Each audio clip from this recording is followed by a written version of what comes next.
जय श्री कृष्ण चैतन्य प्रभु नित्यानंद श्री अद्वैत गदाधर शिवासादि गौर भक्तवृंद। हरे कृष्णा कृष्णा कृष्णा हरे हरे, हरे राम प्रभु देखी बारे ग्रामेर सब लोक आइला, प्रभु दर्शने सबे कृष्ण भक्त हैला। श्रीपाद वल्लभाचार्य के घर जो अड़ैल गांव में था प्रयागराज में, तो वहां चैतन्य महाप्रभु को देखने के लिए सब लोग आए। प्रभु देखी बारे ग्रामेर सब लोग आइला, गांव के सभी लोग आने लगे। और प्रभु दर्शने सबे कृष्ण भक्त हैला। ये तो स्पष्ट ही है, बहुत अर्थ करने की जरूरत नहीं है। चैतन्य महाप्रभु को देखकर सब लोग कृष्ण भक्त हो जाते। ब्राह्मण सकल करें प्रभुर निमंत्रण, वल्लभ भट्ट तासबारे करें निवारण। गांव के जितने भी ब्राह्मण थे वे सभी चैतन्य महाप्रभु को भोजन करने के लिए, प्रसाद के लिए निमंत्रण देते थे। हमारे यहाँ प्रसाद लीजिए, हमारे यहाँ लीजिए। श्रीपाद वल्लभाचार्य सबका निवारण कर रहे थे, नहीं किसी के घर नहीं जाएंगे। रोज रोज जमुना में आएंगे तो आज ही ये कूद गए थे बीच धार में, तो प्रयाग से रोज निमंत्रण खाने के लिए आएंगे तो प्रतिदिन जमुना में कूदते रहेंगे। इसलिए किसी का प्रसाद नहीं खाएं, किसी का भोजन नहीं। हरे कृष्ण।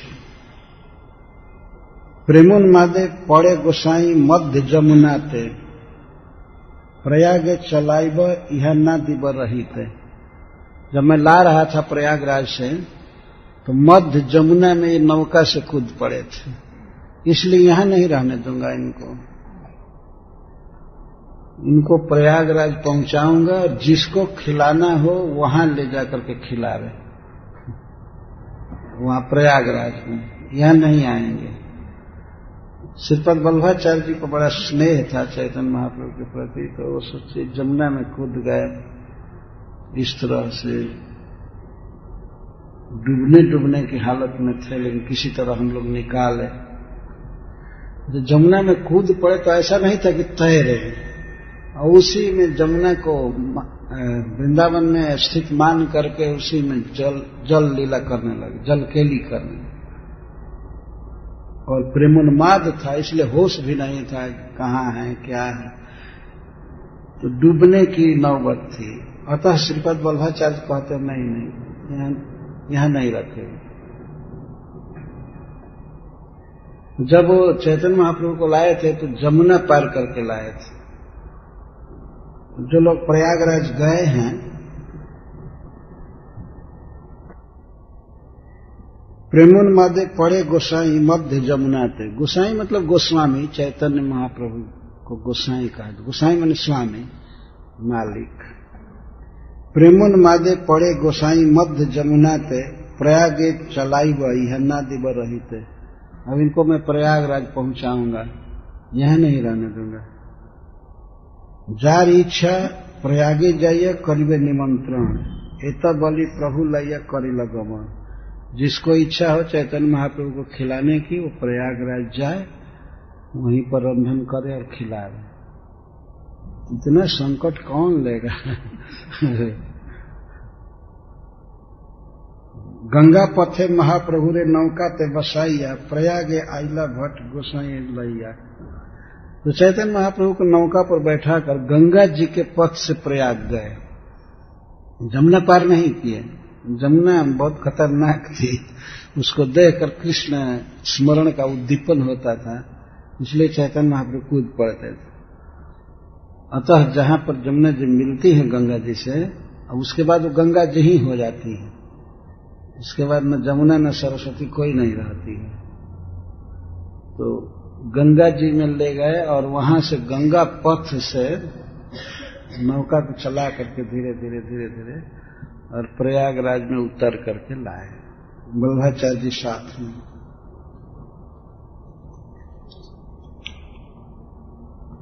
लोक भीड़ भय प्रभु दशाश्वेध जाइया, रूप गोसाई रे शिक्षा कारण शक्ति संचारिया। लोग के बहुत भीड़ करते थे, लोगों की बहुत भीड़ थी जहां तहां प्रयाग में, इसलिए रूप गोस्वामी को चैतन्य महाप्रभु दशाश्वमेध घाट के पास ले गए, जो निर्जन स्थान था। तो वहां जाकर के अपनी शक्ति संचारित करके उनको शिक्षा दिए, उपदेश दिए। क्या क्या उपदेश दिए? कृष्ण तत्व, भक्ति तत्व, रस तत्व, प्राण सब सिखाइल प्रभु भागवत सिद्धांत। कृष्ण क्या है, कृष्ण के बारे में पूरा बताया, कृष्ण तत्व और भक्ति तत्व। भक्ति का क्या स्वरूप है, कितने प्रकार की भक्ति होती है, भगवान में कैसे भक्ति की जाती है, इसको। और रस तत्व, प्रांत, रस तत्व की सीमा, प्रांत मतलब सीमा। कृष्ण तत्व, भक्ति तत्व और रस तत्व सब सिखाइल प्रभु भागवत सिद्धांत। चैतन्य महाप्रभु ने भागवत के सिद्धांतों की व्याख्या की और इस तरह से उनको सिखाया। रामानंद पासे जत सिद्धांत सुनिल, रूपे कृपा करी तहा सब संचारिल। गोदावरी के तट पर राय रामानंद जी से जो कुछ भी सुने थे चैतन्य महाप्रभु, वो सब सिद्धांत सिखाए, जो सुने थे सब सिखाए। जो वहां चर्चा हुई थी वो सारी चर्चा चैतन्य महाप्रभु ने की और कहा कि राय रामानंद जी हमको ऐसे सिखाए, ये किया, तो सब सुनाए। श्री रूप हृदय प्रभु शक्ति संचारिला, सर्वतत्व निरूपणे प्रवीण करिला। वास्तविकता यह है कि भगवान श्री चैतन्य महाप्रभु स्वयं कृष्ण हैं, विष्णु हैं। तो वे रूप गोस्वामी जी के हृदय में सब तत्वों को संचारित किए, शक्ति दिए समझने की और लिखने की। सर्व तत्व निरूपणे प्रवीण करिला, केवल शक्ति संचार ही नहीं किए, सभी तत्वों को, भक्ति तत्वों को लिखने की शक्ति दिए। निरूपण, तो उस प्रकार की भाषा संस्कृत की तुरंत आ गई। भगवान के लिए कोई आश्चर्य की बात नहीं है। ध्रुव महाराज के कपोल में केवल शंख छुआ दिया, भगवान ने उनको सारे वेदों का ज्ञान हो गया। तो भगवान के लिए कोई कठिन काम नहीं है, आश्चर्य नहीं है। एक क्षण में रूप गोस्वामी जी को सर्व ज्ञान संपन्न कर दिए और उस ज्ञान के निरूपण में भी प्रवीण कर दिए। शिवानंद सेनेर पुत्र कवि कर्णपुर, रूपेर मिलन सब स्वग्रंथ लिखिया छन प्रचुर। शिवानंद जी के पुत्र महाकवि कर्णपुर अपने ग्रंथ में चैतन्य महाप्रभु से रूप गोस्वामी के मिलन का वर्णन किए हैं और किस प्रकार चैतन्य महाप्रभु ने उन पर कृपा किया, उन्हें शक्ति दिया भक्ति ग्रंथ रचने के लिए, इसको भी लिखा है। वे कहते हैं, काले न वृंदावन के लिवार्ता, लुप्ते तिताम ख्यापयितुम विशिष्य, कृपामृतेनाभिशिषे च देवः, तत्रैव रूपम च सनातनम च। कालक्रम से बहुत दिन बीतने से वृंदावन लीला की वार्ताएं लुप्त हो गई थी। उन समस्त लीलाओं को, रस तत्व को ख्यापयितुम व्याख्या करने के लिए, प्रचार करने के लिए श्री चैतन्य महाप्रभु अपने कृपामृत से अभिषिक्त किए। रूप गोस्वामी को और सनातन गोस्वामी को वृंदावन में भेजे। तत्र का अर्थ है वृंदावन है, ब्रज धाम में इनको भेजे और अपनी सारी शक्ति संचारित किए, कृपामृत से सींच दिए चैतन्य महाप्रभु रूप गोस्वामी को और सनातन गोस्वामी को। तो यह श्लोक चैतन्य चंद्रोदय नाटक से लिया गया है और 9वें अंक का एक श्लोक है। सार्वभौम भट्टाचार्य जी के प्रति ये प्रतिहारी वाक्य है। प्रतिहारी का अर्थ होता है जो प्रस्ताव पेश करता है नाटक में, तो वह बोल रहा है सार्वभौम भट्टाचार्य के प्रति उस ग्रंथ में। दूसरा श्लोक कृष्णदास कविराज गोस्वामी कोट कर रहे हैं, ये भी कवि कर्णपुर का है। यह प्रागेव प्रिय गुण गणै गाढ़बद्धोऽपि मुक्तो गेहाध्यासाद रसैव परो मूर्तैवाप्यमूर्तः प्रेमालापैर्दृढतर परिस्वङ्गरङ्गैः प्रयागे तम श्री रूपम समम अनुपमेन अनुजग्राह देवः। जो श्री चैतन्य महाप्रभु जो रूप गोस्वामी प्रागेव प्रिय गुण गणैः गाढ़बद्धोऽपि मुक्तो गेहाध्यासद रसैव परो मूर्तैवापि मूर्तः। जो रूप गोस्वामी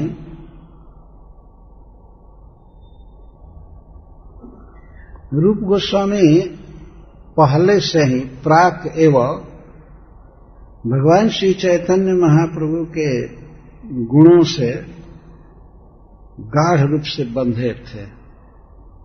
सुनकर के पहले से प्राग एवं बंधे थे, चैतन्य महाप्रभु के गुणों में बंधे थे, लेकिन मुक्त हो गए। किससे? गेहाध्यासात, घर गृहस्थी की आसक्ति से मुक्त कर दिए गए, पर गुण में बांध लिए गए। चैतन्य महाप्रभु ने अपने गुणों से इनको बांधा और इनको गेहाध्यास से, गृहस्थी के बंधन से मुक्त कर दिया।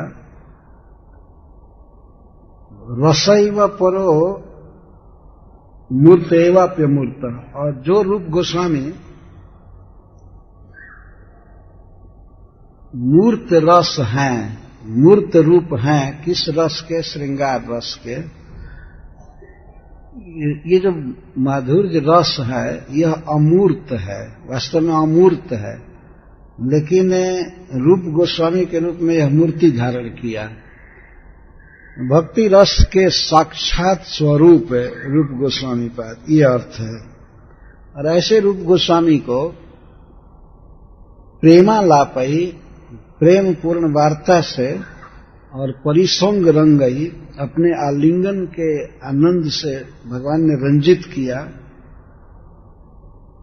और अनुपम के साथ प्रेमालाप किया और आलिंगन आदि दिया। इस तरह से चैतन्य महाप्रभु ने रूप गोस्वामी को धन्य किया अनुपम के साथ। यह वाक्य महाराज प्रताप रुद्र के प्रति सार्वभौम भट्टाचार्य बोल रहे हैं। इस तरह से आपस में वार्ता करते हैं। चैतन्य चंद्रोदय नाटक में दिया गया। महाराज प्रताप रुद्र से चैतन्य महाप्रभु और रूप गोस्वामी की चर्चा कर रहे हैं सार्वभौम भट्टाचार्य। प्रयाग में चैतन्य महाप्रभु ने रूप गोस्वामी को कृपामृत से सींचा, उनमें शक्ति दिया, मूर्तिमान वेदस के स्वरूप ही हैं। और चैतन्य महाप्रभु का प्रेमालाप और दृढ़तर परिसंग रंग ही, दृढ़तर आलिंगन आदि दिया। तो इस प्रकार चैतन्य महाप्रभु ने उनमें शक्ति संचार किया। भगवान ने समय समय पर इस तरह से कार्य करते हैं, उपदेश करते हैं। जैसे उन्होंने ब्रह्मा जी को उपदेश दिया है और कुरुक्षेत्र में अर्जुन को उपदेश दिया, माता देहूति को उपदेश दिया, इसी प्रकार से रूप गोस्वामी पाद को चैतन्य महाप्रभु ने, श्री भगवान ने उपदेश दिया। लेकिन अन्य उपदेशों से यह उपदेश बहुत अधिक स्पष्ट है, बहुत अधिक। और खास करके ब्रजवासियों के भाव और उनके प्रेम को इन्होंने अधिक प्रकट किया रूप गोस्वामी पाद ने। तो अन्य शिक्षाओं से यह एक विशेष शिक्षा है। और वही कवि कर्णपुर लिखते हैं, प्रिय स्वरूपे द्वैत स्वरूपे प्रेम स्वरूपे सहजाभिरूपे निजानुरूपे प्रभुरेक रूपे ततानुरूपे स्वविलास रूपे।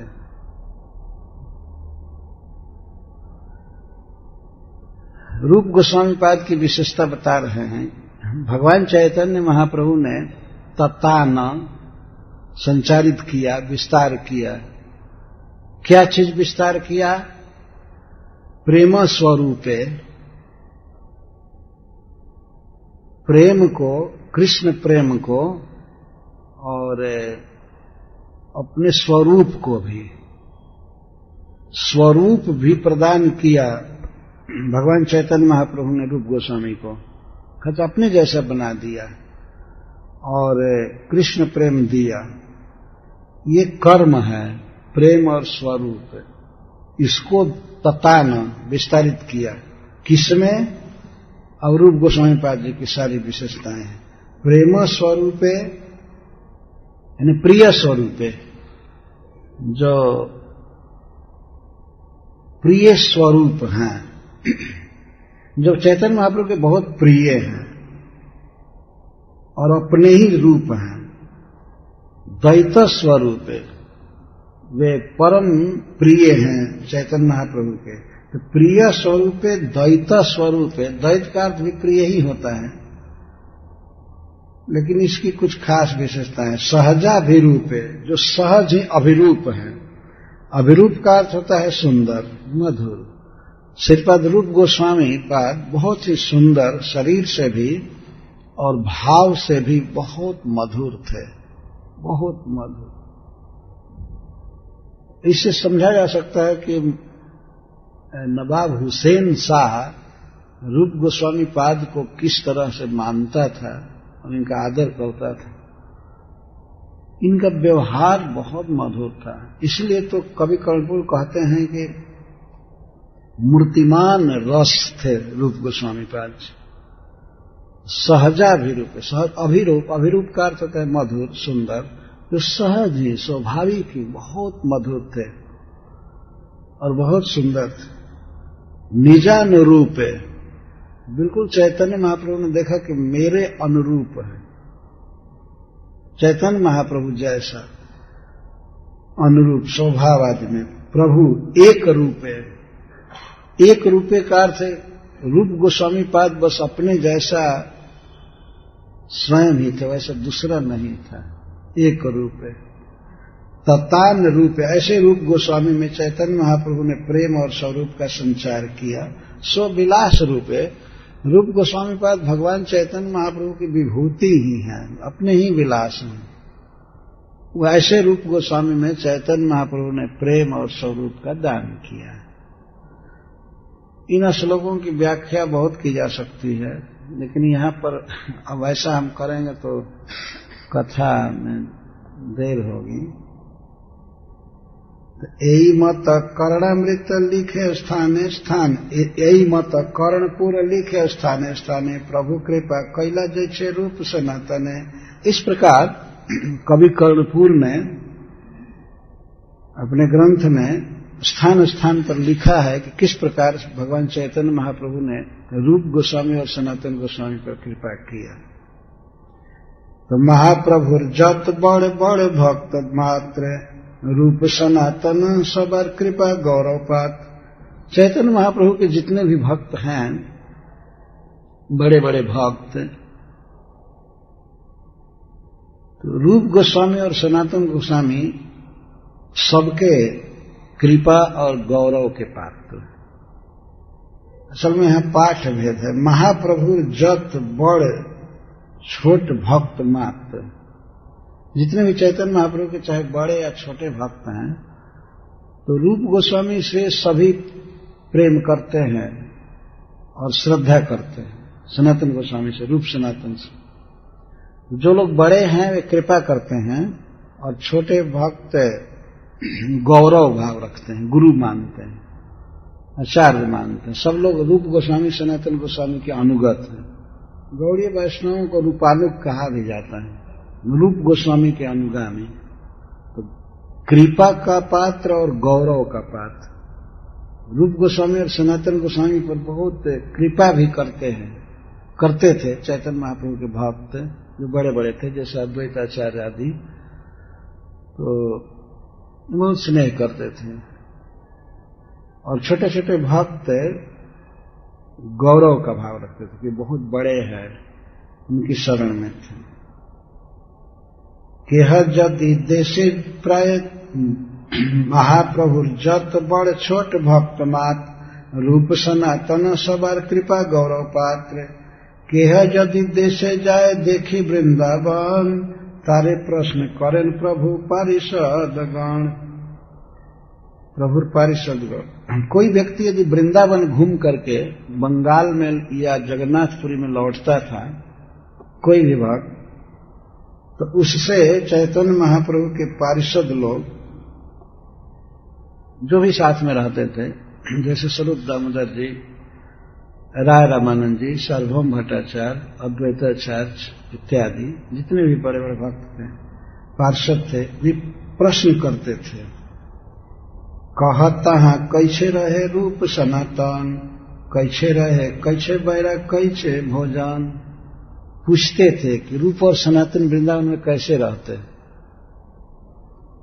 कैसे रहते हैं, कैसे रहते हैं, कहाँ वास करते हैं, और उनका वैराग्य कैसा है, और क्या खाते हैं, कैसे रहते हैं, क्या करते हैं, कैसे खाते पीते हैं, सब लोग पूछते थे बंगाल में, नवद्वीप में और जगन्नाथपुरी में।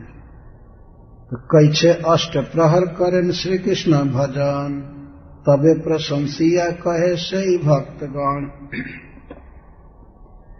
तो कैसे 8 प्रहर भजन करते हैं कृष्ण का, इस प्रकार से चैतन्य महाप्रभु पूछते थे और उनके पार्षद भी पूछते थे। तब भक्त लोग प्रशंसा करके कहते थे, जो वृंदावन से लौटते थे वे लोग, अनिकेत दुहे रहे जत वृक्षगण, एक एक वृक्ष तले एक एक रात्रि शयन। वे वर्णन करते थे चैतन्य महाप्रभु से और अन्य पार्षदों से, हरिदास ठाकुर आदि से, कि वे अनिकेत रह रहे हैं, कोई घर नहीं है वृंदावन में। वृंदावन में कोई घर था भी नहीं, केवल वृक्ष थे, कुंजे थी। तो वृंदावन में ऐ हरि बोल, क्या कर रहे हैं, भजन नहीं गाने दिए गए तो सो गए।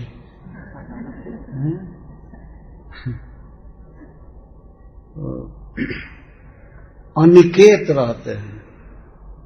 अनिकेत, निकेत का अर्थ होता है घर, बिना घर के रहते। पहला विवरण रूप गोस्वामी सनातन गोस्वामी जी कर दिया जा रहा है। अनिकेत दुहे बने जत वृक्ष गण, वन में तो केवल वृक्ष गण हैं और लोग बिना घर के रहते हैं। यहां तक कि कोई कुटी या झोपड़ी भी नहीं बनाए। एक एक वृक्ष तले एक एक रात्रि शयन, एक वृक्ष के नीचे केवल एक रात रहते हैं, 2 दिन नहीं। यह देखिए वैराग्य, लेकिन आसक्ति हो जाएगी। इसलिए एक वृक्ष के नीचे एक रात रहते थे और बस दूसरे दिन वो वृक्ष भी बदल देते थे, चले जाते थे।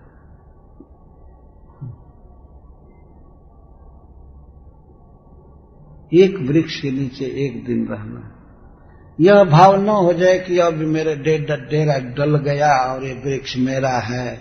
ये जैसे वो कौन थे, राजा भर्तृहरि और गोपीचंद, एक राजा थे भर्तृहरि, जिनके विषय में तो आप लोग बहुत जानते होंगे, और राजा गोपीचंद, ये दोनों बड़े राजा थे। और बाद में वैराग्य हुआ तो साधु बनकर, विरक्त बनकर के घूमने लगे, अलग अलग घूमते थे। एक दिन की बात थी, राजा भर्तृहरि एक जगह आए जंगल में, और वो एक तालाब में स्नान करने गए। स्नान करने गए तो एक पेड़ में खूंटी थी,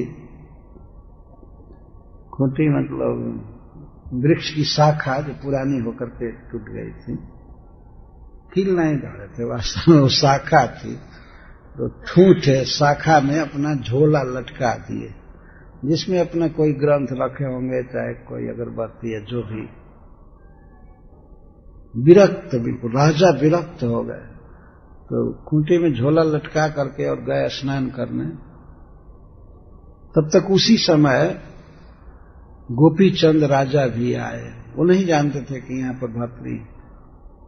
तो वो क्या कि उसी खूंटी में वो अपना झोला लटका दिए।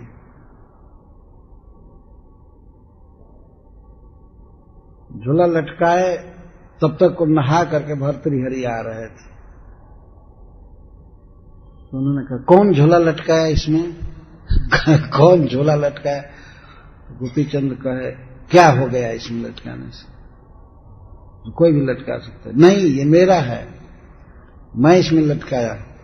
तो गोपीचंद कहने लगे, नहीं ये मेरा है, मेरा है। और भर्तृहरि करने लगे, ये मेरा है, मेरा है, मेरा है। वो लोग झगड़ा करने लगे, मैं भी लटकाऊंगा इसमें। लगता है कि कोई बरसात हुई होगी, इसलिए जमीन पर झोला नहीं रखे।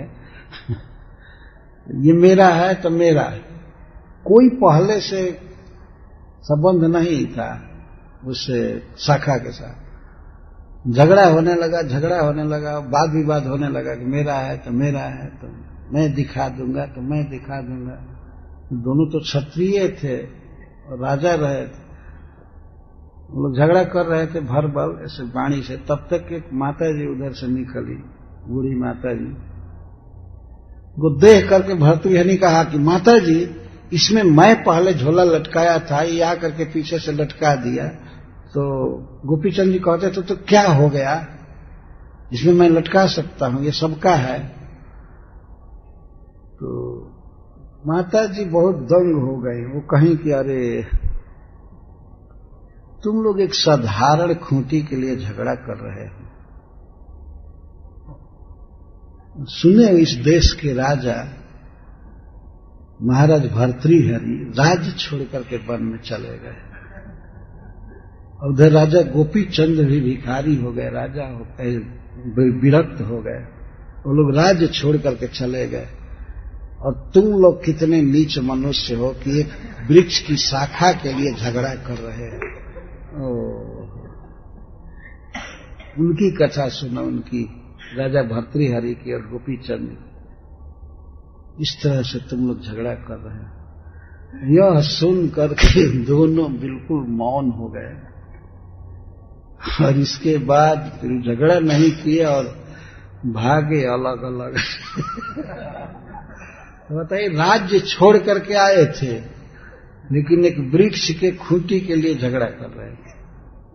वो भी 2-1 घंटा रहना है, चले जाना है वहां से। मनुष्य की ऐसी आसक्ति हो जाती है।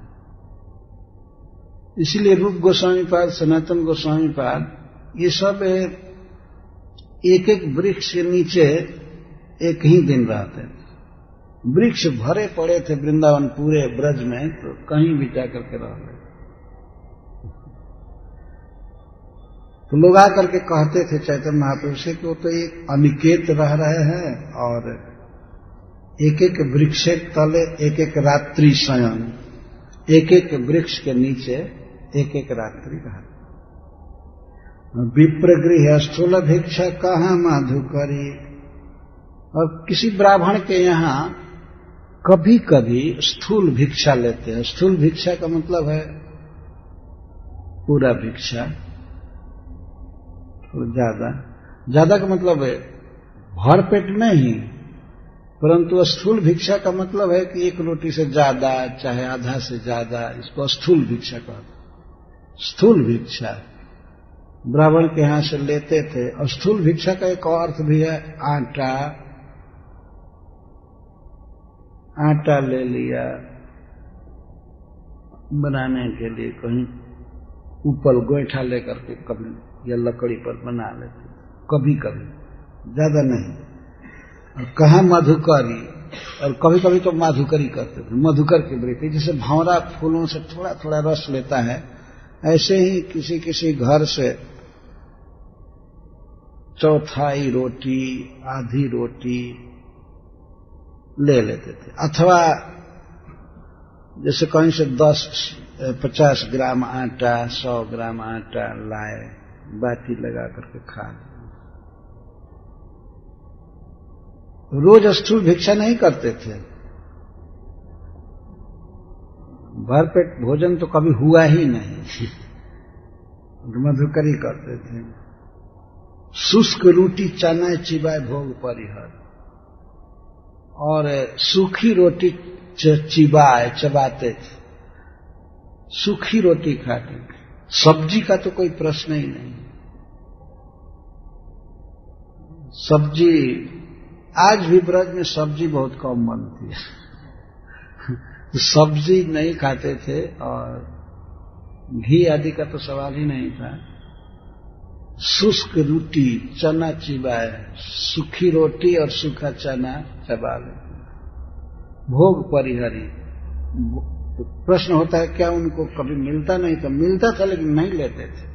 भोग अच्छा अच्छा कभी कभी मिलता था लेकिन नहीं, परिहरी नहीं खाते थे। ऐसा नहीं है कि अब मिल जाए जो भी तो हवन कर ले, और न मिले तो बैराग। ऐसे नहीं, जानबूझ करके भोगों को छोड़ करके और सूखा रोटी खाते थे चना चना। और सामान क्या रखते थे? कोई भी अटैची, झोला आदि नहीं, कुछ नहीं। करोया मात्र हाथे, हाथ में करुआ, वो मिट्टी का बर्तन जिसमें पानी रहता था, हाथ में करुआ रहता था। कांथा छीड़ा बहिर्वास, और फटी पुरानी गुदड़ी। कांथा छीड़ा, छीड़ा मैंने फटा हुआ। कंथा, कंथा का अर्थ है कई प्रकार के पुराने कपड़ों से बनाया हुआ। वो भी बहुत ढंग से बनाया हुआ, नहीं अपने से नहीं बनाते, कहीं कोई यूज करके और फेंक दिया है पुराना कंथा गुदड़ी, उसको लाकर जमुना में धो करके और फिर रखते थे। स्वयं नहीं बनाया। बहिर्वास, और कपड़ा में क्या था? बहिर्वास, बस कौपीन बहिर्वास। काम क्या था? कृष्ण कथा, कृष्ण नाम, नर्तन उल्लास। सदा कृष्ण कथा, कृष्ण का नाम कीर्तन और नृत्य। अष्ट प्रहर कृष्ण भजन, 4 दंड शयन। ये अष्ट प्रहर है आगे, लेकिन वास्तव में यही पाठ नहीं है। सार्ध सप्त प्रहर कृष्ण भजन, ये अर्थ है। 7.5 प्रहर कृष्ण भजन होता था। 4 दंड शयन है, 4 दंड शयन करते थे। 8 प्रहर का 24 घंटा होता है, तो 17 के 21 और फिर 1.5, 22.5 है ना, 22.5 घंटा भजन करते थे। मतलब नाम जप करना, आपस में कृष्ण कथा करना, ग्रंथ लिखना, ये 22.5 घंटा। और 1.5 घंटा सोते थे, किसी किसी दिन 1.5 घंटा सोते थे। 4 दंड शयन है। नाम संकीर्तन से हर नहीं कौन दिन है। और किसी किसी दिन नाम जप में इतना आनंद आता था कि वो भी नहीं सोते थे। ज्यादा से ज्यादा सोते थे तो 1.5 घंटा, और किसी किसी दिन इतना जप में आवेश रहता था कि वो नहीं सोते थे। इस तरह से भजन किया है रूप गोस्वामी पाद ने और सनातन गोस्वामी जी। हरे कृष्णा कृष्णा कृष्णा हरे हरे, हरे राम इधर तो डिवोटी बने हुए लोग मंगला आरती तक में सोते रहते। कहना होगा तो कहेंगे हम गौड़ीय हैं, हम परंपरा में, यही परंपरा है। इतने ठाठ से सोना और खाना यही परंपरा है। जरा सोचिए, ये है परंपरा। ठीक है, 22.5 घंटे नहीं कर सकते हैं तो कई ज्यादा घंटा होना चाहिए ना, और शयन और भोजन संकुचित होना चाहिए। संकुचित मतलब कम सोना और कम खाना, और उसमें भी क्वालिटी डाउन करना है। यह नहीं कम खाए घी पी करके रहे, हम कम खा रहे हैं। एक बार एक व्यक्ति स्कान का गया लखनऊ, हम लोग जा रहे थे बस पार्टी से संकीर्तन करते हुए। कुछ भक्तों ने कहा एक भक्त के विषय में कि ये पानी नहीं पीते हैं, कुछ महीना में चाहे कुछ दिन के लिए पानी नहीं पीते हैं। हमने कहा कैसे पानी पिए बिना रहते हैं? तो साथी बैठे थे, मैं पूछा कि अब पानी नहीं पीते हैं? नहीं, केवल जूस पीता हूं। मैंने कहा आओ, इतना बड़ा त्याग, इतना वैराग, पानी नहीं पीते थे, केवल जूस पीते थे। तो इस प्रकार से ये आज का वैराग्य है। सोना कम करना चाहिए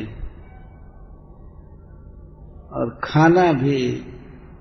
वैसे तो इस समय क्या कम किया जाए, इतना क्वालिटी मंद मिल रहा है भोजन दुनिया में कि आदमी अगर वो भी न खाए तो ऐसे ही मर जाएगा। उस समय भोजन बहुत शुद्ध मिलता था, जो भी रोटी आदि भी तो उसमें शक्ति होती थी।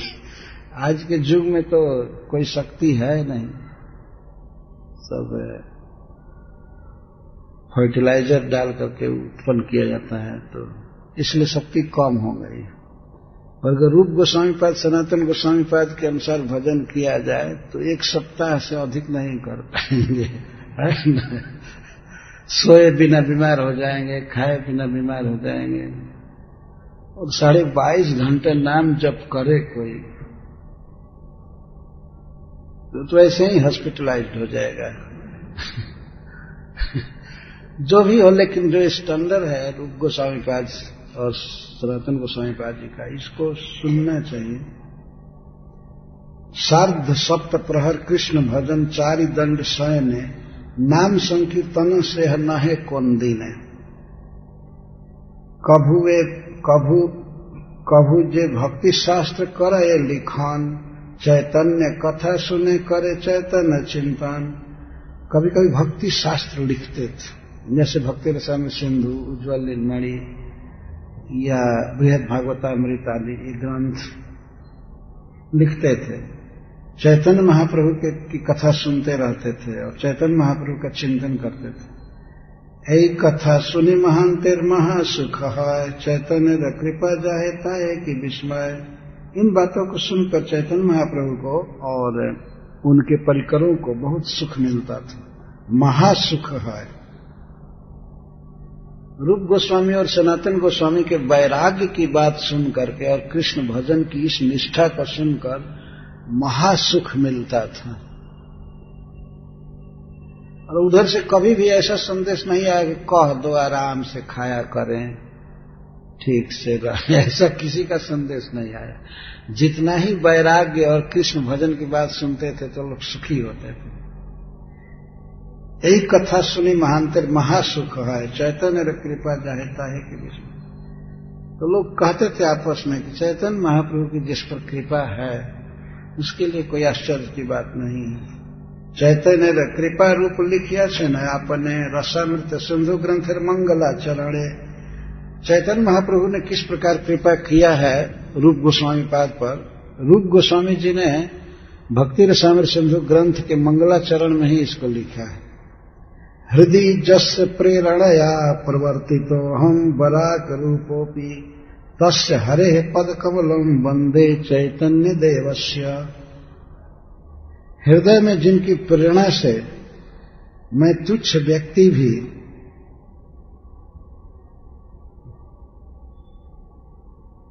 भक्ति शास्त्र का प्रवर्तन करने के योग्य बनाया गया या भक्ति में लगा, ऐसे चैतन्य देव भगवान के चरण कमल की मैं वंदना करता हूं। भक्ति रसामृत सिंधु में मंगलाचरण में आया है। सामान्य भक्ति लहरी का दूसरा वाक्य, दूसरा श्लोक है। हे मत 10 दिन प्रयागे रहिया श्री रूपे शिक्षा दिल शक्ति संचारिया।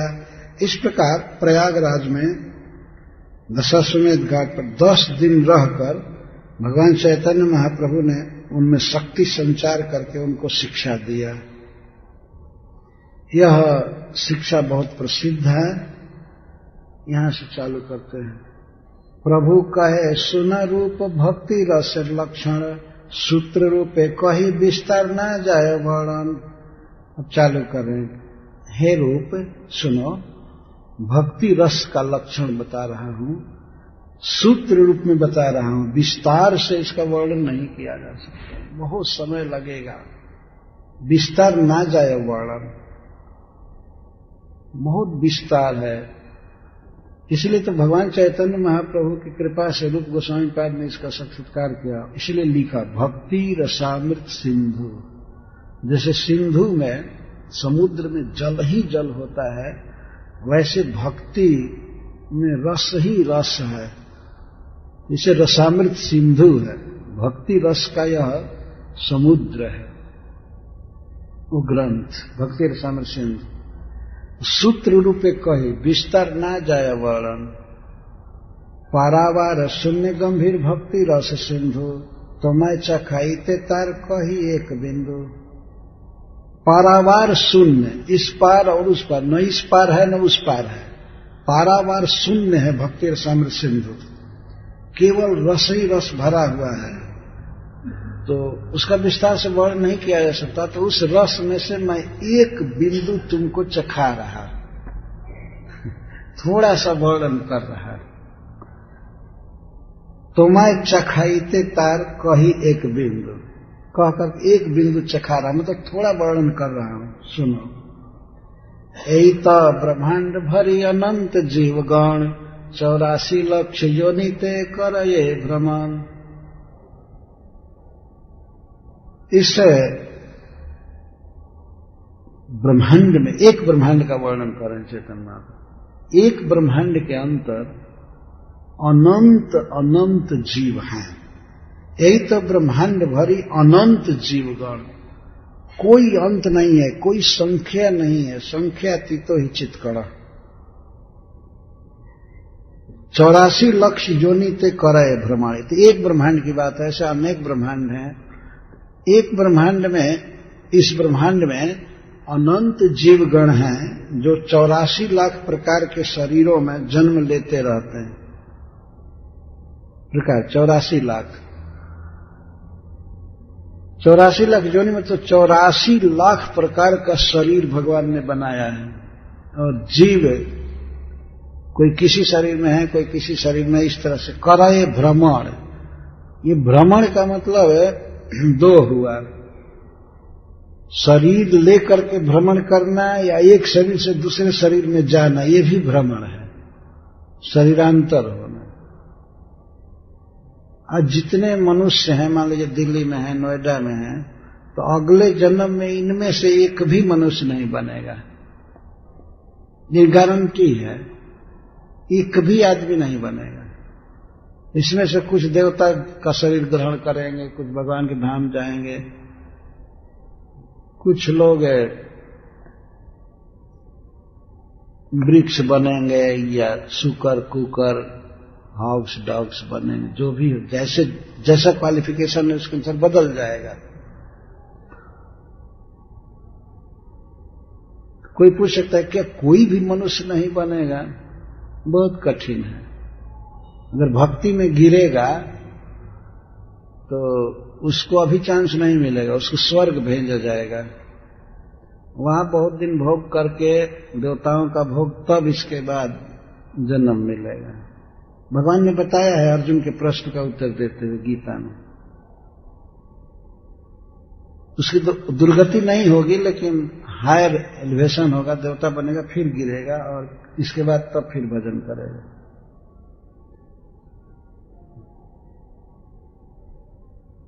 और ऐसा नहीं है कि किसी को मनुष्य शरीर नहीं मिलेगा, हो सकता है किसी किसी को कंटिन्यूअस 2-4 जन्म मिले, जैसे राजर्षि भरत जी मनुष्य थे, फिर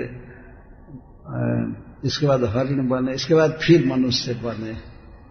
तो लगातार भी भगवान मनुष्य शरीर दे सकते हैं, लेकिन ऐसा बहुत रेयर है, सब सेट बदल जाएगा। तो 84 लाख जोनि ते करे भ्रमण, अनंत जीव। तो इसका प्रमाण ये अनंत जीव है। श्लोक कहते केशाग्र सतेक भाग पुनः शतांश करी तार सम सूक्ष्म जीवेर स्वरूप विचार। एक केश के अग्रभाग को, केशाग्र, केश के अग्रभाग को यदि 100 टुकड़ा किया जाए, ये हो नहीं सकता है 100 टुकड़ा, लेकिन कदाचित मान लीजिए कोई कर दे और पुनः उसमें से एक टुकड़े को लेकर के उसका 100 टुकड़ा किया जाए, इतना छोटा जीव का स्वरूप। जीव तो खदखद भरे पड़े हैं सब जगह, हवा में, पानी में, आग में, मनुष्यों के शरीर के खून में, सब जगह जीव भरे पड़े हैं। इतने सूक्ष्म है जीव कि साग्र शतभाग शतधा कल्प सदृशात्मक जीव सूक्ष्म स्वरूपोयम संख्यातीत ही चित्रण।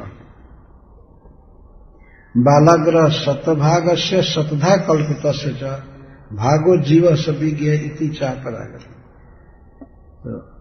इति चाह परा श्रुति, श्रुति कहती है कि इस तरह से जीव का साइज है तो बहुत है। वेद स्तुति में एक श्लोक में कहा गया है कि भगवान स्वामी हैं, जीव उनका अंश है, दास है, लेकिन वह है अपरिमित, अपरिमिता ध्रुवास्तनुभृतो, अपरिमित जीव है और ध्रुवा है, नित्य है, पर सभी श्री कृष्ण के अधीन है और श्री कृष्ण स्वामी हैं, भगवान, ये कहा गया है।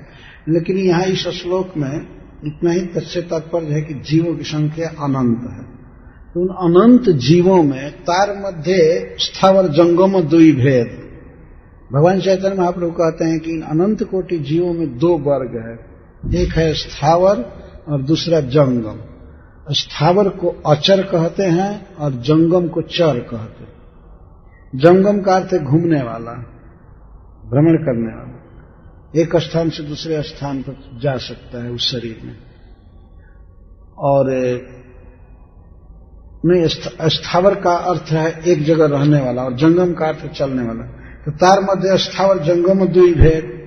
प्राणियों में 2 तरह के जीव हैं, स्थावर और जंगम। जंगम में त्रियक जल स्थलचर विभेद, और फिर जंगम में जो चर जीव है, घूमने वाले, उनमें भी 3 प्रकार के जीव हैं, जलचर, थलचर और नभचर। उसको भगवान चैतन्य महाप्रभु कहते हैं तिर्यक जल स्थलचर विभेद। तिर्यक, तिर्यक का अर्थ होता है पक्षी और पशु। तिर्यक का अर्थ होता है तिरछा। मनुष्य सीधा खड़े होते हैं, लेकिन पशु ऐसे खड़े होते हैं तिरछा, उनको तिर्यक कहते हैं। पक्षी भी लगभग वैसे ही खड़े हैं। तो 3 प्रकार के जीव हैं, जलचर, थलचर और नभचर, आकाशगामी। आकाश में रहने वाले, जमीन पर रहने वाले और जल में रहने वाले। तार मध्य मनुष्य जाति अति अल्पतर। और इन जीवों में, थलचर जीवों में या नभचर, जलचर, थलचर में तो मनुष्य केवल थलचर हैं, उसमें भी मनुष्य जाति अति अल्पतर। अन्य जीवों की जितनी संख्या है, एक गांव में जितनी संख्या चींटियों की होगी उतना पूरे विश्व में आदमी नहीं होंगे।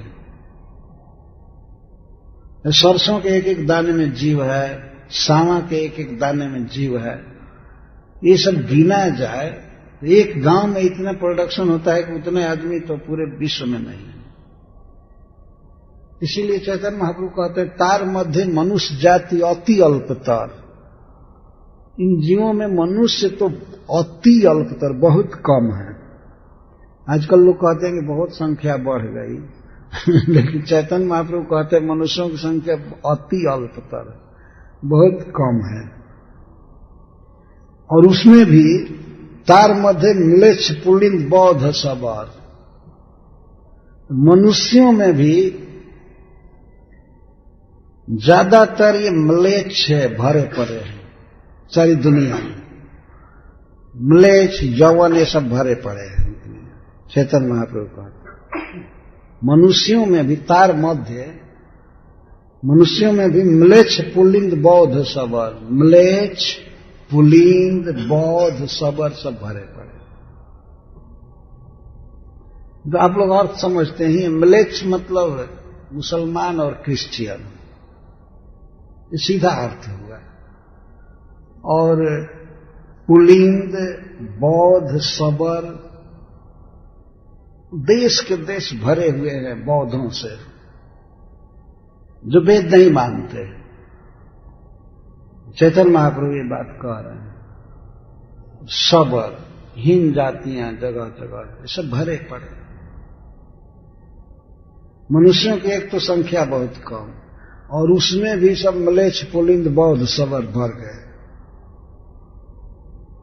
उधर 500 वर्ष पहले भगवान बता रहे हैं, अब तो और ज्यादा भर गए।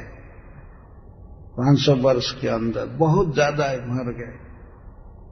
धर्माचारी मध्य बहुत कर्मनिष्ठ, बहुत कम संख्या है हिंदुओं की धर्म का आचरण करने वालों की, रियल धर्म का आचरण करने वालों की। तो उसमें भी हिंदुओं में भी ज्यादा कर्मनिष्ठ है। कर्म करने में निष्ठा है, भोगों के लिए, समृद्धि के लिए कर्म करने में उनकी रुचि है। उनको कर्मनिष्ठ कहते हैं। वर्क इज वर्शिप, ज्यादा कर्म करने में ही उनकी तत्परता है, चाहे वैदिक कर्म चाहे लौकिक कर्म। कोटि कर्मनिष्ठ मध्य एक ज्ञानी श्रेष्ठ। ऐसे कोटि कोटि करोड़ों करोड़ों कर्मियों में कोई एक ज्ञानी होता है, वो उन कर्मियों से श्रेष्ठ होता है। ज्ञानी मतलब, ज्ञानी का अर्थ जानता है कि जीवन क्षणिक है और हम नित्य हैं, हमको नित्य सुख के लिए प्रयास करना चाहिए। अपने को समझता है कि मैं देह नहीं हूं, इतना। और भगवान के साथ अभेद चिंतन करना चाहता है। इस प्रकार के व्यक्ति को ज्ञानी कहा गया है। हम देह नहीं हैं, हम ये नहीं हैं, हम चिदानंद हैं, हम शिव स्वरूप हैं, चाहे ये हैं वो हैं। शिवो हम, शिवो हम, शिवो हम, शिवो हम। तो ये मतलब ऐसा मानना, मैं जड़ देह नहीं हूं, न किसी जाति का हूं, न किसी देश का हूं, न किसी का रिलेटिव हूं, न देह हूं, मैं परे हूं इससे। इस प्रकार की भावना श्रेष्ठ है कर्मियों की अपेक्षा। जो देह को ही मैं मान करके कर्म परायण है, उनकी अपेक्षा ज्ञानी श्रेष्ठ है। कोटि ज्ञानी मध्य है एक जन मुक्त चैतन्य महाप्रभु कहते हैं। इस तरह देखिए ग्रेड बना रहे हैं। करोड़ों करोड़ों ज्ञानियों में, तथाकथित ज्ञानियों में कोई एक मुक्त होता है। मुक्त का अर्थ है कि देह में रहते हुए ही देह के अध्यास से छूट जाता है। रियल में देह में आसक्त नहीं रहता है। जीवित रहते हुए, इसी देह में रहते हुए भी देह में रहता नहीं है, उसको मुक्त कहते हैं। इसकी आसक्ति से मुक्त रहता है। तो करोड़ों करोड़ों ज्ञानियों में कोई वास्तव में एक मुक्त होता है, और कोटि मुक्त मध्य दुर्लभ एक कृष्ण भक्त। और करोड़ों करोड़ों मुक्तों में जो देहाध्यास से रहित है, उनमें कोई एक कृष्ण भक्त होता है, और ऐसा दुर्लभ, ये भी करोड़ों करोड़ों में ऐसे मुक्तों में कोई एक भी कृष्ण भक्त मिलता नहीं है। जो कृष्ण का भक्त है वह इन मुक्तों से, ज्ञानियों से, कर्मियों से सबसे श्रेष्ठ है, यह कहने का आशय है। कोटि मुक्त मध्य दुर्लभ है कृष्ण भक्त। एक कृष्ण भक्त इनके बीच में दुर्लभ है, मतलब इनमें कोई भक्ति नहीं होती है। ये तथाकथित लोग घूमते हैं, साधु बने हुए हैं, लगता है बस पहुंचे हुए महात्मा है, लेकिन नहीं। यदि कृष्ण के प्रति प्रेम नहीं है, भक्ति नहीं है, तो वो तो मुक्त भी नहीं है, ज्ञानी भी नहीं है। आज के युग में तो सब कर्मनिष्ठ हैं, कर्म कर रहे हैं भोगों के लिए, ऐसे वैसे। अगर कोई मान लीजिए ज्ञानी हो भी गया तो करोड़ों कर्मनिष्ठों से बढ़ करके एक ज्ञानी है, और करोड़ों ज्ञानियों से बढ़ करके एक मुक्त है, और करोड़ों मुक्तों से बढ़ करके एक कृष्ण भक्त है। ये भगवान बता रहे हैं, अपने मुख से ही सब सिद्धांत बता रहे हैं। कृष्ण के प्रति स्नेह होना, कृष्ण हमारे हैं, मैं उनका दास हूं, ये बहुत दुर्लभ भावना है। भगवान कृष्ण से प्यार करना ये बहुत बड़े दुर्लभ बात है वास्तव में। हमने देखा है कई प्रकार के साधकों को, साधुओं को, वे कहते हैं ईश्वर का भजन करो, सब में समाया हुआ है, ये है वो है, लेकिन एक बार कृष्ण का नाम नहीं लेते, तो ओम ओम करते रहते हैं, लेकिन कृष्ण का नाम नहीं आता है। गोविंद, हरि, माधव, राम कभी नाम भी आवे, या भगवान की लीला भी जीभ पर कभी आवे, ऐसा नहीं देखा जाता। और ऐसे अगर कोई नाम का उच्चारण करता है तो उसको कह दिया जाता है ये तो सांप्रदायिक है, ये तो ये है, कुछ भी कहे, लेकिन साक्षात भगवान कह रहे हैं कि कोटि कोटि मुक्तों से बढ़ करके कृष्ण भक्त है। तो इस प्रकार कृष्ण का भक्त मिलना बहुत दुर्लभ। ये तो भगवान चैतन्य महाप्रभु की कृपा है कि उसके बाद यह सिद्धांत मिला इस पृथ्वी पर, और बाद में श्रील प्रभुपाद जी हुए जिन्होंने इस भक्ति शास्त्र को प्रवर्तित किया, और आज सब जगह कृष्ण भक्तों का दर्शन किया जा सकता है, सब जगह। ये भगवान चैतन्य महाप्रभु की दया है। कोई बहुत साधना किया हो, हिमालय में हो, और अनेक प्रकार के आहार विहार को रोक करके समाधि में हो, कुछ भी हो, लेकिन वास्तव में यदि वो कृष्ण का भक्त नहीं है, ये भावना नहीं है कि मैं कृष्ण का दास हूं, तो वह जीरो है वास्तव में, उसमें कुछ भी नहीं है। इस वर्गीकरण से देखिए चैतन्य महाप्रभु कैसे कह रहे हैं, यही तो ब्रह्मांड भरी अनंत जीवगण, 84 लाख जोनि ते करे भ्रमण, तार मध्य स्थावर जंगम दुई भेद, जंगमे त्रियक जल थल चर विभेद, तार मध्य मनुष्य जाति अति अल्पतर, तार मध्य म्लेच्छ पुलिंद बौद्ध सबर, धर्माचारी मध्य बहुत कर्मनिष्ठ, कोटि कर्मनिष्ठ मध्य एक ज्ञानी श्रेष्ठ, और कोटि ज्ञानी मध्य एक जन है मुक्त, ऐसे कहते हैं। कोटि ज्ञानी मध्य श्रेष्ठ एक मुक्त होता है, ये कहते हैं। कोटि ज्ञानी मध्य है एक जन मुक्त, कोटि मुक्त मध्य दुर्लभ एक कृष्ण भक्त। यदि करोड़ों सन्यासियों को इकट्ठा किया जाए आजकल के युग में, ये कभी भी सन्यासियों को मान लीजिए इकट्ठा किया जाए, और जो ये कहते हैं कि हम ही ब्रह्म हैं, सो हम, और वो देखा जाता है कि तप कर रहे हैं और भी साधनाएं कर रहे हैं, ध्यान कर रहे हैं, लेकिन करोड़ों को एक जगह बैठाइए तो एक नाम जपता हुआ भक्त निकले तो उन सबसे श्रेष्ठ है, सबसे श्रेष्ठ है। हरे कृष्णा कृष्णा कृष्णा हरे हरे, हरे राम राम राम हरे। भगवान बिल्कुल क्लियर बता रहे हैं, संदेह न रहे किसी को। भक्ति कितनी दुर्लभ है और ऐसी भक्ति से युक्त पुरुष इस संसार में कितना दुर्लभ है, इसको बता रहे हैं। कोटि मुक्त मध्य दुर्लभ एक कृष्ण भक्त। कृष्ण भक्त निष्काम अतएव शांत, भुक्ति मुक्ति सिद्धि कामी सकल यह शांत। कृष्ण भक्त निष्काम होता है। रियल स्टैंडर्ड के भक्त की बात करो, निष्काम होता है। इस अतएव शांत, इसीलिए वो सुखी रहता है, शांत रहता है। लेकिन भुक्ति मुक्ति सिद्धि कामी सकल यह शांत। जो व्यक्ति भोगों की इच्छा करता है, संसार विविध भोगों की, स्वर्ग आदि की, और मुक्त होने की इच्छा करता है कि मैं जन्म मरण से छूट जाऊं, या योग की 8 सिद्धियां चाहता है, तो वह अशांत रहता है, उसे कभी सुख नहीं मिल सकता। वास्तविक सुख भगवान की भक्ति में है, चैतन्य महाप्रभु बता रहे हैं। और इसको श्रीमद् भागवत के एक श्लोक से वे सपोर्ट कर रहे हैं। मुक्ता नाम अपि सिद्धा नाम नारायण परायण सुदुर्लभ प्रशांतात्मा कोटिस्वपि महामुने। वृत्रासुर जी युद्ध के मैदान में अविचल कृष्णमति रहे।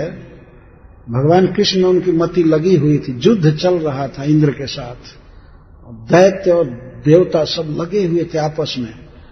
वहां पर वृत्रासुर इंद्र से प्रार्थना करते हैं कि आप अपना वज्र चलाइए, मेरा वध कर दीजिए। मैं चाहता हूं कि मेरा शरीर चला जाए, मैं भगवान शंकरषण देव के चरणों में जाना चाहता हूं, भगवान के पास जाना चाहता हूं। आप ऐसी चिंता मत कीजिए कि मैं जीना चाहता हूं और स्वर्ग भोगना चाहता हूं। वे प्रार्थना कर रहे हैं, युद्ध चल रहा है, जहां मरना है, जहां जीत के लिए होड़ होती है, वहीं पर वृत्रासुर जी अविचल भाव से कृष्ण प्राप्ति की प्रार्थना कर रहे हैं। भगवान इंद्र से प्रार्थना कर रहे हैं कि आप मारिए वज्र, मारिए वज्र। इस भगवान निष्ठा को देख करके महाराज परीक्षित को बहुत आश्चर्य हुआ।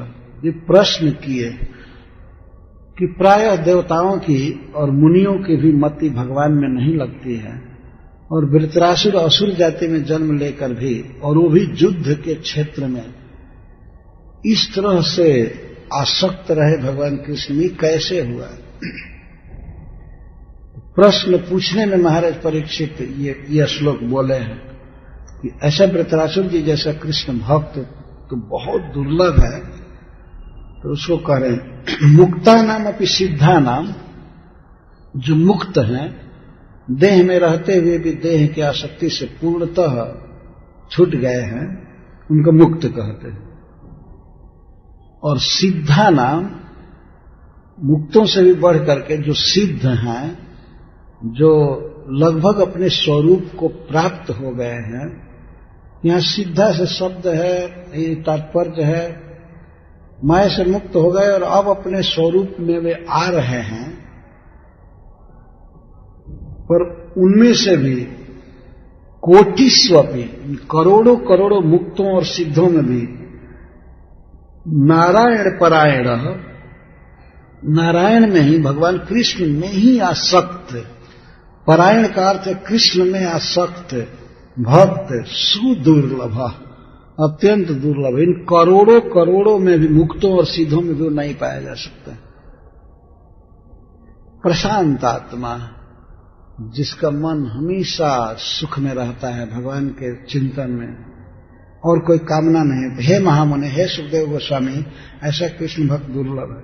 भगवान चैतन्य महाप्रभु अपने वक्तव्य के सपोर्ट में इस श्लोक को कहे हैं। यह श्रीमद् भागवतम के 6ठे स्कंद के 14वें अध्याय का 4था श्लोक है।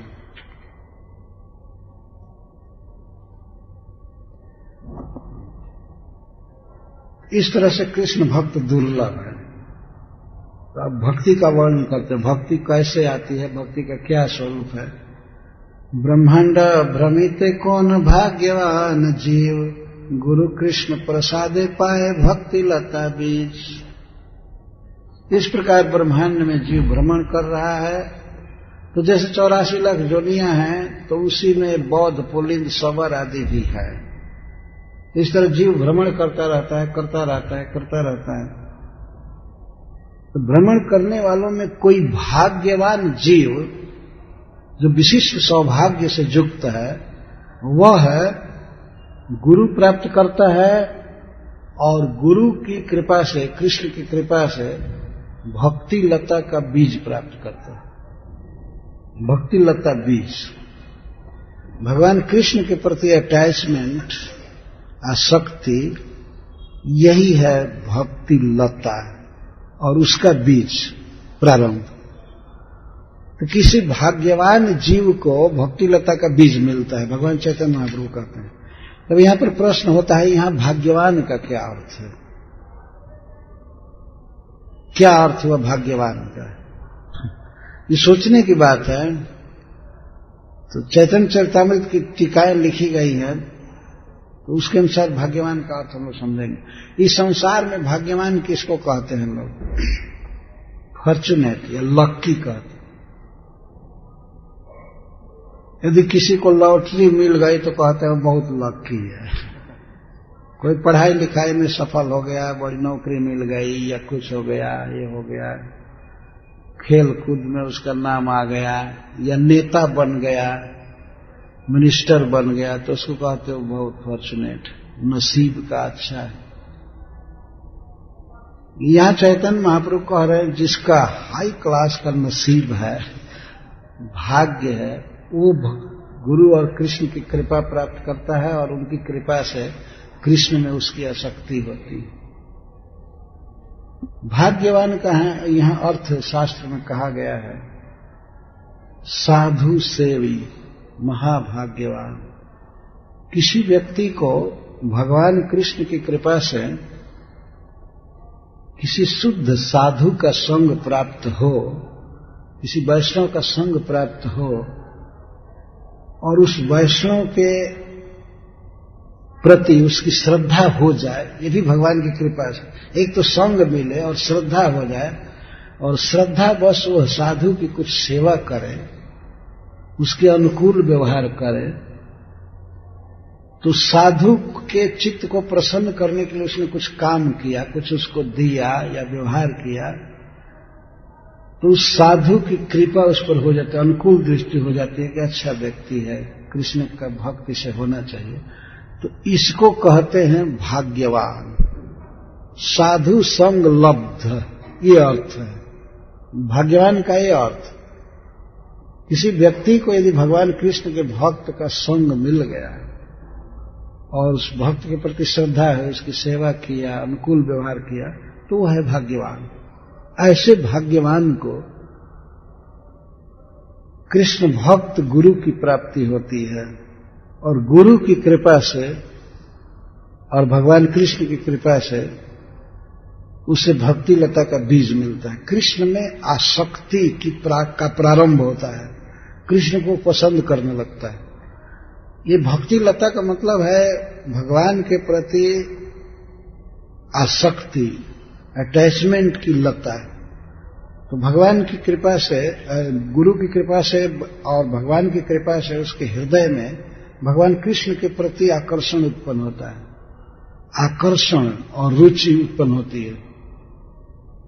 अन्यथा यदि भाग्यवान नहीं है, किसी साधु की कृपा उसे प्राप्त नहीं है, तो कृष्ण के प्रति आसक्ति का भाव उसके हृदय में जमेगा नहीं, आएगा नहीं।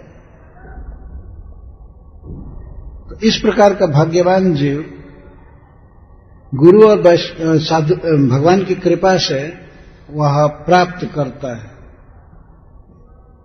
भक्ति लता का भी। यहां गुरु शब्द का अर्थ केवल यही नहीं हुआ कि ये फायर सैक्रिफाइस करके दीक्षा ले लिया तो यही गुरु है। ये शब्दों को समझने का प्रयास करना चाहिए। वह वैष्णव है, कृष्ण भक्त है, और ऐसे साधु की कृपा से वास्तव में वही गुरु है जो कृष्ण भक्ति का उपदेश करे। जहां है तो कृष्ण भक्ति से ही गुरु है, चैतन्य महाप्रभु ने कहा। तो ऐसे वैष्णवों की कृपा से और भगवान की कृपा से उससे भगवान कृष्ण में अटैचमेंट प्राप्त होता है, आसक्ति होती है तो किसी भाग्यवान जीव को। तब क्या करता है वो, माली हय करे से बीज आरोपण श्रवण कीर्तन जल करे से चल।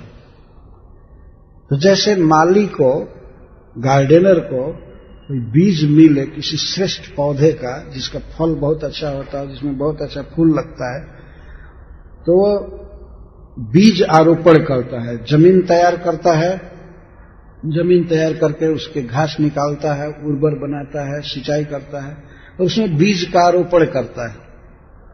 आरोपण, रोपण का अर्थ रोपना, आ का अर्थ सम्यक रोपना।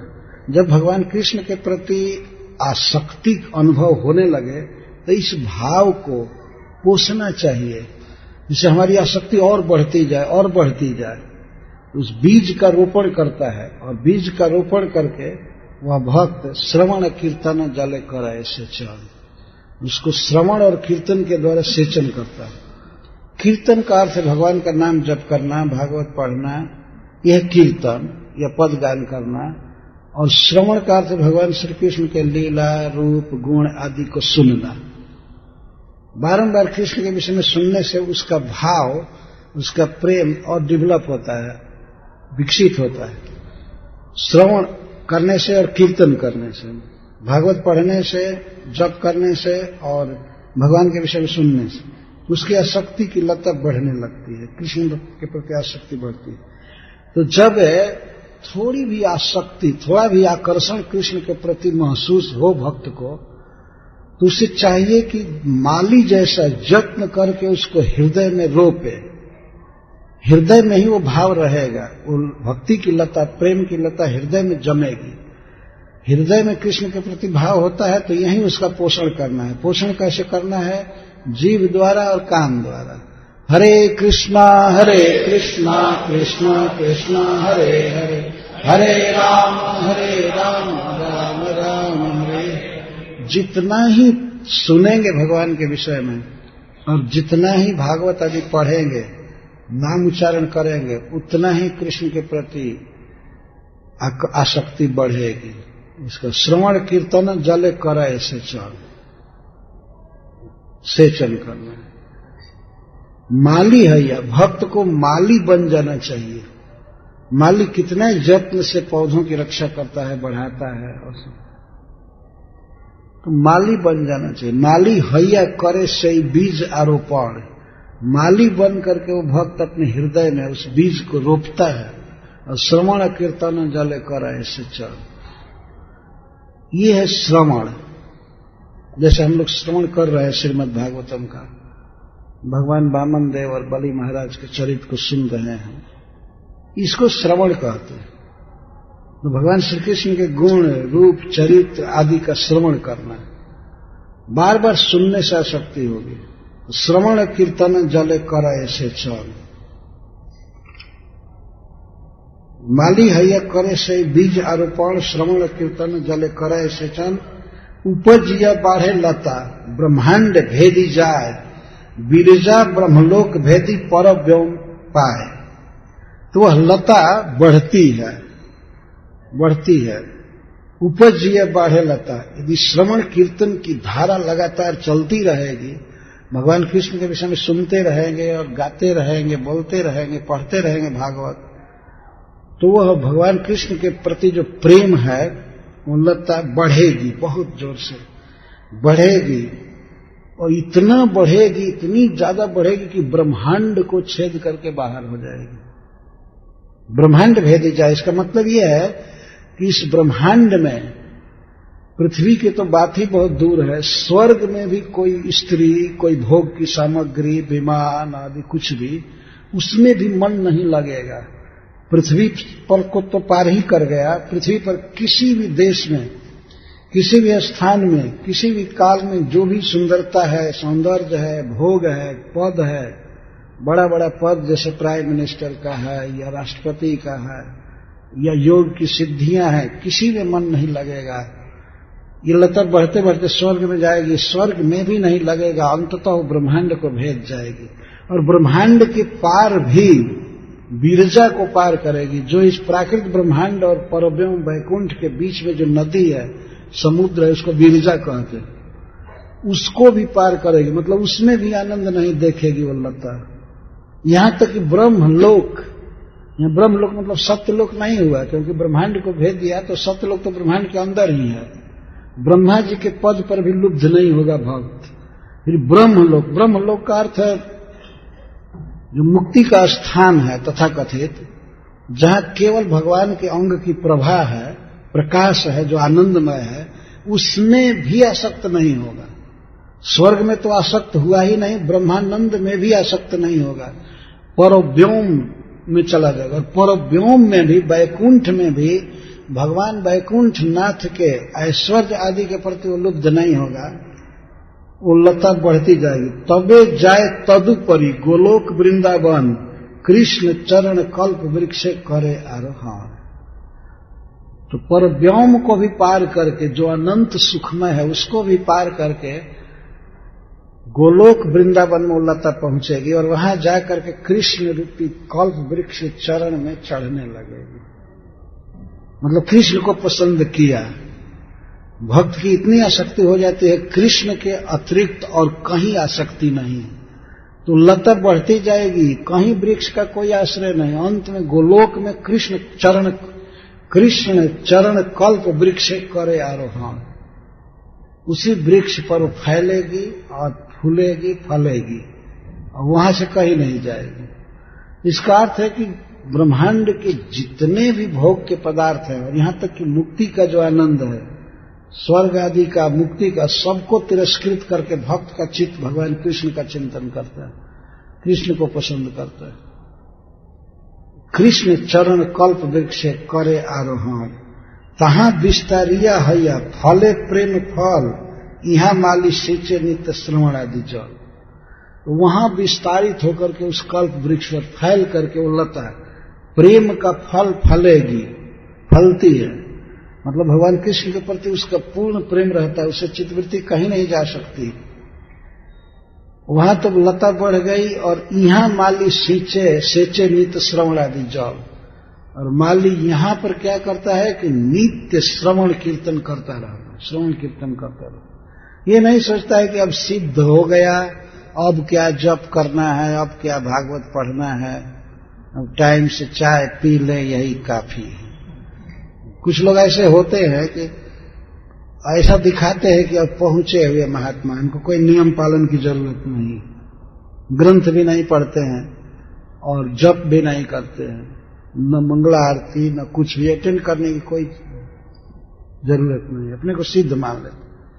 लेकिन चैतन्य महाप्रभु कहते हैं कि इतना बड़ा भक्त जिसकी कहीं ब्रह्मांड में आसक्ति नहीं है, किसी भी वस्तु में, केवल कृष्ण में है, ऐसे भक्त भी यहाँ माली सेचे नित्य श्रवण आदि जल, यहाँ वो नित्य श्रवण कीर्तन करता रहता है, न नियम पालन करता है, जप करता है, ये जरूर करता है अनुराग के साथ, केवल नियम पालन के लिए नहीं, परंतु करता रहता है, उसे रहा नहीं जाता। जो आनंद उस प्रेम के फल में है, वही आनंद उसके साधन में भी है। भगवान का नाम जप करने में, श्रीमद् भागवतम पढ़ने सुनने में वही आनंद होता है। तो इसीलिए माली यहाँ हमेशा श्रवण कीर्तन करता रहता है, श्रवण कीर्तन कर सेचन करता रहता है। जब देखो तब जप करता है, पढ़ता है, गाता है, गुनगुनाता है, निठल्ले बैठा नहीं रहता। यहाँ माली सेचे नित्य श्रवण आदि जल। ते आसक्ति की लता, भक्ति की लता ऐसे पार कर रही है। तो मान लीजिए अगर कोई भक्त नोएडा में है, तो नोएडा के सारे भोगों से छुट्टी, भागी लता, अब वो अमेरिका में नहीं जाएगी। नहीं कि लता उधर से घूमकर उधर गई, इसका मतलब है कि कोई भक्ति है नहीं। अगर इस प्रकार की बात हो रही है कि हमको ये भोग चाहिए, यहाँ जाओ, यहाँ करो, यहाँ पैसा कमाओ, ये करो, तब तो अभी तो बीज ही नहीं प्राप्त हुआ। लता कहां से बढ़ेगी? तो बीज आएगा, हृदय में पड़ेगा, तब तो श्रवण कीर्तन द्वारा वो लता बढ़ेगी। और श्रवण कीर्तन यदि बहुत मंद है तो बहुत थोड़ा विकास होगा उसका, यहीं कहीं उलझ कर रह जाएगी। यदि वैष्णव अपराध उठे हाथी माता, उपाड़े व छेड़े तर सुखी जाए पाता। वास्तविक वैष्णव है और उसने बीज भी रोपा, बेचारा चाहा कि भगवान कृष्ण में हमारे प्रेम हो जाए, लेकिन बीच में कहीं उसे वैष्णव अपराध हो गया, किसी साधु का तिरस्कार हो गया, या उसके प्रति हिंसा की भावना हुई, या उसकी निंदा, उसके दोषों का कथन करने लगा। कई प्रकार से वैष्णव अपराध होता है। जो विष्णु के भक्त है, यदि उनका अपराध हो गया तो ये अपराध तो मतवाला हाथी है। उस छोटी सी सुकुमार लता को उपाड़े, उखाड़ देता है, चाहे छीड़े, तोड़ देता है। उपाड़े व छेड़े तार सूखी जाए पात, वो बिल्कुल सूख जाती है। वैष्णव अपराध से बचना चाहिए, ये बहुत जरूरी है। किसी साधु का, वैष्णव का कभी अपमान न हो, मन में भी दुर्भावना नहीं होनी चाहिए। अन्यथा ये ऐसा अपराध है जिसकी तुलना चैतन्य महाप्रभु माता हाथी से दे रहे। माता हाथी, हाथी मान लीजिए मतवाला नहीं है तो उसको अब बस में हम कर सकता है महावत, हाथी वाले बस में कर सकता है, लेकिन मतवाले हाथी को तो बस में करना कठिन है। बहुत बड़ा ये चीज है बाधक भक्ति में, वैष्णव का तिरस्कार करना, वैष्णव की निंदा करना, वैष्णव को दुख देना, किसी तरह से उसको दुख में डाल देना जिसे चिंतन न कर सके, भगवान का स्मरण न कर सके, जिसको वैष्णव अपराध कहते हैं। बार बार चर्चा होती है, वैष्णव अपराध मतवाला हाथी है। तो भक्ति लता मान लीजिए किसी में उत्पन्न हुई है थोड़ी सी, किसी भाग्यवान के मन में, तो उसको तो एक बकरी भी उखाड़ सकती है, वह बहुत कमजोर है। फिर मतवाला हाथी प्रवेश कर जाए तो कहना ही क्या है। इसलिए सावधान रहना चाहिए वैष्णव अपराध से। यदि वैष्णव अपराध उठे हाथी माता, उपाड़े व छीणे तार सुखी जाए पात। ताते माली जत्न करी करे आवरण, अपराध हस्तिर जैसे न है उद्गम। इसलिए माली को चाहिए कि उस बगीचे में जहां भक्ति लता का बीज रोपा है, बाउंड्री करे, बाउंड्री बनावे। बाउंड्री क्या है? बाउंड्री है तृणादपि सुने सेना, तरो दिवस ही सोना, अमानिना मान देना, कीर्तनीय सदा है। यही बाउंड्री है। यदि कोई सचमुच के भक्त है तो ये सोचे कि अपने को तृण से भी अधम समझे। तृण कितना नम्र रहता है। एक घास पड़ा हुआ, सवेरे कितने भक्त लोग टहल रहे थे, एक भी घास उठ करके झगड़ा किया, पदाघात कर रहे हैं, तृण पड़ा हुआ है रास्ते में, चरण रख रहे हैं, लेकिन वो बेचारा सब सहता है। इस तरह से यदि कोई भक्त है तो उस पर कोई थूक भी दे, उसको भी मारे भी, फिर भी उसे क्रोध न हो, क्योंकि वो अपने स्वार्थ में है। अगर सच्चा भक्त सोचेगा कि हमारी भक्ति बिगड़ जाएगी, कोई बात नहीं, ये सब होता रहता है, तो वो लक्ष्य रखेगा भगवान के प्रेम पर। यह नहीं कि उठ करके तुरंत कम से कम वाणी से झगड़ा तो करे, गाली दे, ये करे वो करे, तुम पहचानते नहीं हो हम वैष्णव हैं, तुमको बहुत अपराध लगेगा। कभी कभी साधु लोग ऐसे बोला करते हैं, अरे तुमको बहुत अपराध लगेगा, मैं कृष्ण का भक्त हूं। उसको तो जरूर मान लीजिए अपराध लगेगा, लेकिन आपको भी तो अपराध लग रहा है ना। जब कोई व्यक्ति किसी महान धन को पाने की आशा में है तो उस धन के पाने में जो भी विरोधी बात होगी उससे वो चुपचाप बचना चाहेगा, नहीं करेगा। इतना स्वार्थी होना चाहिए भक्त को। कि अपने स्वार्थ के, कृष्ण प्रेम की रक्षा के लिए किसी की बात को सह लेना, तृणादपि सुनीचन, और अपने को अधम माना, कोई कुछ तिरस्कार कर रहा है, यहां तक कि तरोरिव सहिष्णुना, वृक्ष की तरह सहिष्णु होना चाहिए। जैसे वृक्ष सहता है घाम, आंधी, पानी, जाड़ा, सब कुछ सहता है, और कोई काट भी देता है तो कभी प्रतिकार नहीं करता है, और सब कुछ देता रहता है, अपने पास जो कुछ भी दूसरे के हित के लिए देता रहता है। सूख जाता है वृक्ष खड़े खड़े, लेकिन किसी से पानी मांगने नहीं जाता है ना। सूखा या मरे तब वो पानी ना मांगा है। वृक्ष का जीवन ऐसा है, रोज वृक्षों को देखते हैं, सूख करके मर जाता है, लेकिन किसी से पानी मांगने नहीं जाता है कि हमको जरा सिंचाई कीजिए, पानी दीजिए। और स्वयं गर्म वृष्टि सहता है, दूसरे की रक्षा करता है। तो इस तरह से अतिक्रम को सहना चाहिए और दूसरे के हित में ही लगे रहना चाहिए, ये अर्थ है। वैष्णव को ऐसा होना चाहिए, और दूसरों को हमेशा मान देना चाहिए और अपने स्वयं मान नहीं लेना। इस प्रकार से कीर्तनीय सदा हरि। तो यह है आवरण। भक्ति लता के उस गार्डन में आवरण बनाना पड़ेगा, आवरण।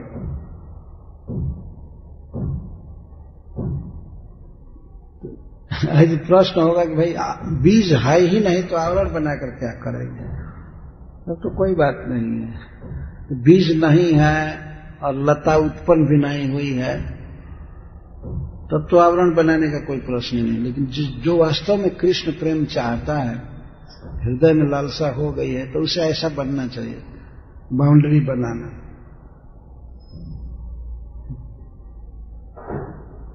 किंतु यदि लतर अंगे उठे उपशाखा, भुक्ति मुक्ति वांछा जत असंख्य तार लेखा, निषिद्धाचार कुटिनाटी जीव विहिंसन, लाभ पूजा प्रतिष्ठा दी जत उपशाखा गण।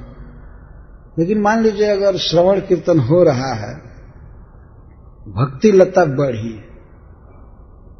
भक्ति लता बढ़ी, लेकिन बढ़ने के साथ साथ उस पर एक उप शाखा बढ़ गई। उप शाखा कहते हैं किसी वृक्ष पर कोई दूसरा वृक्ष या कोई दूसरी लता चढ़ जाए, बढ़ने लगे, जन्म ले, तो उसको उप शाखा कहते हैं। जैसे आप लोगों ने देखा होगा किसी किसी वृक्ष पर पीला पीला एक लता, पीली पीली लता चढ़ जाती है, आकाश बांवर एक कहते हैं, आकाश लता, आकाश बांवर पीली पीली होती है, और जब वृक्ष पर चढ़ जाती है तो उसके ही विकास को अवरुद्ध कर देती है, फिर बढ़ नहीं पाता है। उससे वो लता रस लेने लगती है, वो वृक्ष धीरे धीरे कम होने लगता है। तो उप शाखा से बचना चाहिए। भक्ति करने पर लोक में मान होने लगता है, वही कृष्ण का भक्त है, लोग प्रणाम करते हैं, पूजा करते हैं, पैसा देते हैं, कई तरह का सम्मान लोक से आने लगता है। तो यह भक्ति का फल नहीं है, यह भक्ति नहीं है। उस भक्त के लिए यह महान हानि की बात है। उप शाखा क्या है? यदि किंतु यदि लतार अंगे उठे उपशाखा, उप शाखा उठती है, क्या क्या उप शाखा? आकाश बांवर, भुक्ति मुक्ति वांछा जत असंख्य तार लेखा, भोगों की वांछा, मुक्ति की वांछा, मान सम्मान की वांछा, निषिद्धाचार, जो शास्त्रों में निषिद्ध आचरण किया गया है वो भी व्यक्ति करने लगता है, कभी कभी देखा जाता है भक्त हो करके। और कुटिनाटी, कपट, कपट करना, ऊपर साफ भीतर मई, कहे कबीरी का भय। ये ऊपर साफ है और भीतर गंदा है। बाहर से देखने में लग रहा है कि वैष्णव है, तिलक मार लिया है, कंठी बांधा है और झोली भी लेकर कभी कभी हरे कृष्ण हरे कृष्ण, लेकिन भीतर भोगों की लालसा उफान मार रही है। कहीं से मुझे सम्मान मिले, कोई प्रणाम करे, अच्छा कहे, और फिर बहुत बहुत प्रकार की इच्छा। भुक्ति के अंदर तो सब कुछ आ गया। इस प्राकृतिक जगत में पृथ्वी से लेकर के यहाँ के सारे भोग और स्वर्ग आदि के भोग, ये सब भुक्ति के अंदर आते हैं। और मुक्त होने की इच्छा जो ज्ञानियों के मन में उत्पन्न होती है, मुक्त हो जाओ, कृष्ण से कोई मतलब नहीं, हम छूट करके चले जाए, दूसरी बात है मुक्ति की वासना। तो यह असंख्य तार लेगा, यह असंख्य प्रकार की उपशाखा होती है। लाभ पूजा प्रतिष्ठादि जत उपशाखागण, लाभ पूजा प्रतिष्ठा जो भी है ये अनंत प्रकार के हैं। तो ये उपशाखाएं जब ही उठने लगे तो सेक जल पाया उपशाखा बढ़ी जाए, सेक जल पाया उपशाखा बढ़ी जाए, स्तब्ध है या मूल शाखा बढ़ीते न पाए। सेक जल पाया सींचने से, या कभी कभी लोग अर्थ करते हैं कि छिड़काव जो किया जाता है लता के ऊपर, एक बनावटी श्रवण कीर्तन जिसमें कोई दम नहीं होता है, बस क्लास सुनो क्लास सुनो, कोई भगवान का गुण नहीं, कुछ नहीं, तो उसको सुनने से क्या होगा। इस प्रकार के प्रवचन से जिसमें भगवान कृष्ण के रूप गुण लीला आदि का वर्णन न आवे, वो श्रवण नहीं है, चाहे बाहर से देखने में कुछ भी लगे।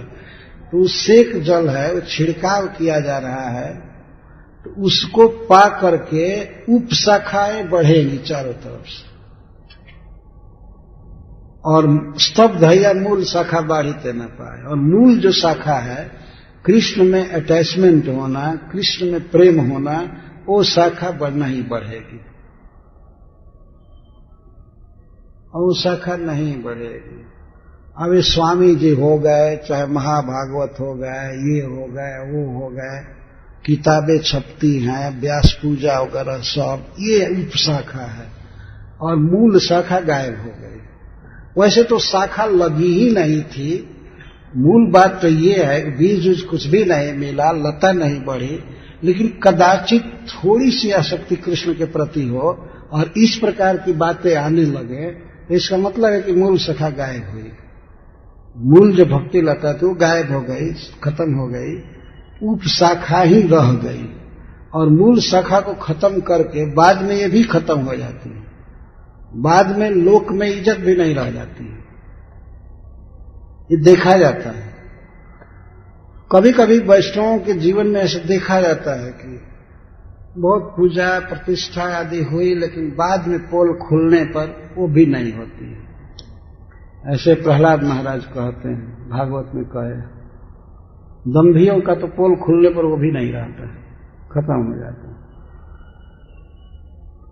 अतः चैतन्य महाप्रभु कहते हैं कि सेक जल पाया उपशाखा बढ़ी जाए, स्तब्ध या मूल शाखा बढ़ीते न पाए, तो प्रथमे उपशाखर करे छेदन, तबे मूल शाखा बढ़ी जाए वृंदावन। इसीलिए उस भक्त का कर्तव्य है कि प्रथमे ही, शुरू में ही उपशाखा का छेदन करना चाहिए। अगर एक आकाश बम कहीं एक ही रेखा दिखाई पड़ रही तो उसको उठा करके भगा देना, हटा देना चाहिए, फेंक देना चाहिए, स्वीकार नहीं करना चाहिए। पूजा लाभ प्रतिष्ठा आदि स्वीकार नहीं करना चाहिए। प्रथमे उपशाखर करे छेदन, तो प्रथमे का यही अर्थ है कि जहां ये चालू हुआ मान सम्मान लाभ पूजा प्रतिष्ठा, प्रथम ही उसको फेंके।